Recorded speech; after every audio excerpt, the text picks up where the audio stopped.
Welcome everyone. আজকে আমি কিছু এমসিকিউ আলোচনা করব জেনপাস ইউজি এবং এএনএম জিএনএম এক্সাম রিলেটেড। প্রথমে সকলকে পরীক্ষার জন্য শুভকামনা জানাই, কিন্তু সঙ্গে প্র্যাকটিসটা খুবই জরুরি, তাই আর দেরি না করে ভিডিওটা স্টার্ট করি। তো প্রথমেই হচ্ছে প্রশ্নটা রয়েছে, গোল্ডেন রাইস যা ট্রান্সজেনিক প্রক্রিয়ায় উৎপন্ন হয়েছে তার প্রধান বৈশিষ্ট্য হলো।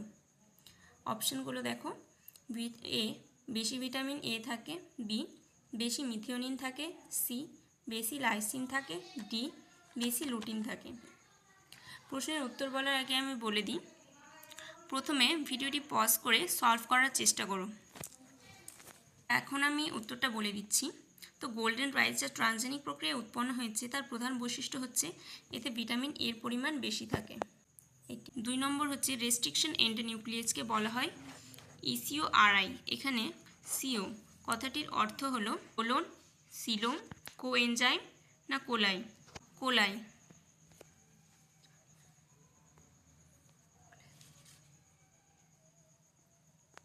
নেক্সট, যে সকল প্রাণী লবণাক্ততার তারতম্য সহ্য করতে পারে না তাদের কি বলা হয়? তাদের বলা হয়, অপশন আছে ইউরিহ্যালাইন, ক্যাটাড্রোমাস, স্টেনোহ্যালাইন, অ্যানাড্রোমাস। তো উত্তরটি হবে স্টেনোহ্যালাইন। এখন বাকি অপশনগুলোর সম্পর্কে আমরা জেনে নেব। তো ইউরিহ্যালাইন জিনিসটা কি? ইউরিহ্যালাইন হচ্ছে সেই সমস্ত মাছ যেগুলো হচ্ছে মোহনা অংশে থাকে, নদী এবং সমুদ্রের মিলনস্থলে। এগুলো হচ্ছে মিষ্টি জল এবং নোনা জল দুটোতে বসবাস করতে পারে।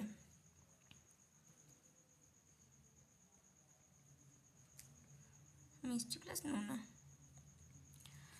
মাছের উদাহরণ হচ্ছে সালমন। এরপর রয়েছে এটা ক্যাটাড্রোমাস। ক্যাটাড্রোমাস কি? ক্যাটাড্রোমাস হচ্ছে এই সমস্ত মাছ যেগুলো হচ্ছে প্রধানত মিষ্টি জলে থাকে, কিন্তু প্রজননের সময় বা রিপ্রোডাকশনের সময় এগুলো সমুদ্রে আসে।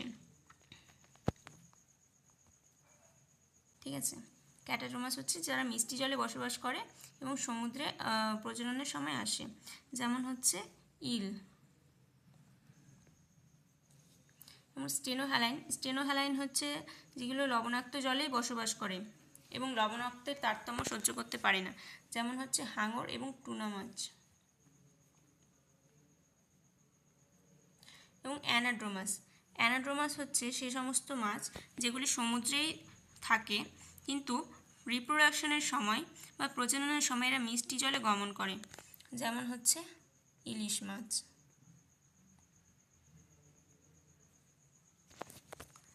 এরপর নেক্সট কোয়েশ্চেন দেখি। নেক্সট হচ্ছে স্যান্ডস্টোনে উৎপন্ন উদ্ভিদগুলিকে কি বলে? অপশন অনিলোফাইটস, লিথোফাইটস, ব্রায়োফাইটস, সামারোফাইটস। এটির উত্তরটি হবে লিথোফাইটস। লিথোফাইটস অর্থাৎ যে সমস্ত উদ্ভিদ পাথরে জন্মায়, যেমন আমরা বলতে পারি অর্কিড বা ফার্ন। এবং ব্রায়োফাইট মানে তোমরা জানো আশা করছি, ব্রায়োফাইট হচ্ছে সেই সমস্ত উদ্ভিদ যেগুলো হচ্ছে পাতা, মূল, কাণ্ড আলাদা করা যায় না, এগুলো হচ্ছে ব্রায়োফাইট। যেমন ব্রায়োফাইটের মধ্যে মস রয়েছে। পুকুরের বাস্তুতন্ত্রের মুখ্য উৎপাদক, অর্থাৎ পুকুরের বাস্তুতন্ত্রের মুখ্য উৎপাদকটি কি? Zooplankton, red algae, phytoplanktons. তো পুকুরের বাস্তুতন্ত্রের মুখ্য উৎপাদকটি হচ্ছে ফাইটোপ্ল্যাঙ্কটন। ফাইটোপ্ল্যাঙ্কটন কথাটির অর্থ হচ্ছে জলজ উদ্ভিদ, জলজ ক্ষুদ্র উদ্ভিদ কণা। এইগুলো জলে ভাসমান উদ্ভিদ কণা থাকে, এইগুলোই খায়, এগুলো হচ্ছে একদম উৎপাদক।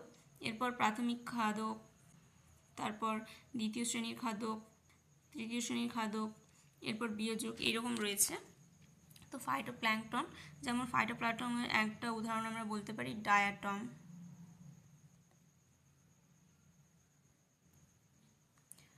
এবং ফাইটোপ্ল্যাঙ্কটনের সঙ্গে জুপ্ল্যাঙ্কটনটাই বলে দিই। জুপ্ল্যাঙ্কটন হচ্ছে জলজ প্রাণীকণা।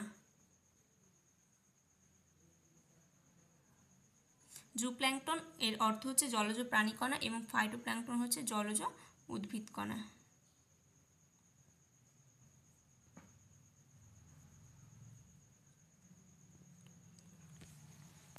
নেক্সট কোয়েশ্চেন, দুটি বাস্তুতন্ত্র পরস্পরের সঙ্গে মিলিত হলে সংযোগ স্থলটিকে বলে?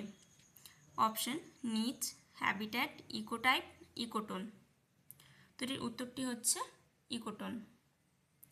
ইকোটোন হচ্ছে সেই জায়গা যেখানে দুটি বাস্তুতন্ত্র পরস্পর মিলিত হয়, সেটাকে ইকোটোন বলা হয়। হ্যাবিট্যাট অর্থাৎ যেখানে কোনো স্থানে বাস্তুতন্ত্র রয়েছে সেই স্থানটিকে হ্যাবিট্যাট বলা হয়। এরকমই বাকিগুলো এক্সপ্লেন করলে বড় হয়ে যাবে, সো আমি এখন এক্সপ্লেন করছি না, পরে প্রয়োজন হলে নেক্সট ভিডিওতে। পরের প্রশ্ন হচ্ছে রেড ডাটা বুকের অন্তর্গত কোনটি? থ্রেটেন্ড, এন্ডেঞ্জার্ড, ভালনারেবল, সবকটি। এখানে উত্তরটি হবে সবকটি। অর্থাৎ এখানে যে থ্রেটেন্ড, এন্ডেঞ্জার্ড, ভালনারেবল এগুলো সবগুলোই আছে, সবগুলোই হচ্ছে রেড ডাটা বুকের অন্তর্গত। এরপর প্রশ্ন হচ্ছে হটস্পট কোনটির সঙ্গে সম্পর্কযুক্ত? নিচ, বাস্তুতান্ত্রিক পিরামিড, জীববৈচিত্র্য, নাকি বাস্তুতান্ত্রিক কার্যকারিতা?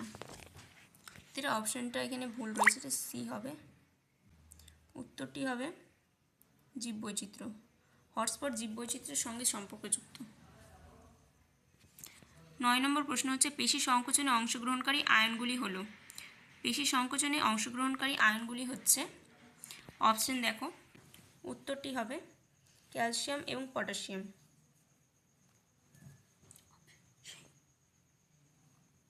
কোন ইমিউনোগ্লোবুলিনের প্লাসেন্টা ভেদ করার ক্ষমতা আছে? এগুলো সব ইমিউনোগ্লোবুলিন, তোমরা জানো। এই ইমিউনোগ্লোবুলিনের মধ্যে কোনটি প্লাসেন্টা ভেদ করতে পারে? প্লাসেন্টা ভেদ করতে পারে হচ্ছে আইজিজি। আইজি হচ্ছে সবথেকে ছোট অ্যান্টিবডি যেটা হচ্ছে প্লাসেন্টা ভেদ করতে পারে। আইজিএম সবচেয়ে বড় অ্যান্টিবডি। আইজিই এই অ্যান্টিবডিটা হচ্ছে অ্যালার্জির ক্ষেত্রে দেখা যায়, এবং আইজিডি হচ্ছে সবচেয়ে কম পাওয়া যায় বডিতে এরকম অ্যান্টিবডি। এরকম আইজিডির মধ্যে এই ব্যাপারটা আছে কনফিউশনের, কিন্তু আইজিডি দুটোই কম, তবে আইজিডিটা। তো আজকে আমি এই 10টি প্রশ্নই নিয়ে এসেছিলাম। ধন্যবাদ দেখার জন্য। দেখা হচ্ছে পরের ভিডিওতে। Do like, share and support. Don't forget to subscribe.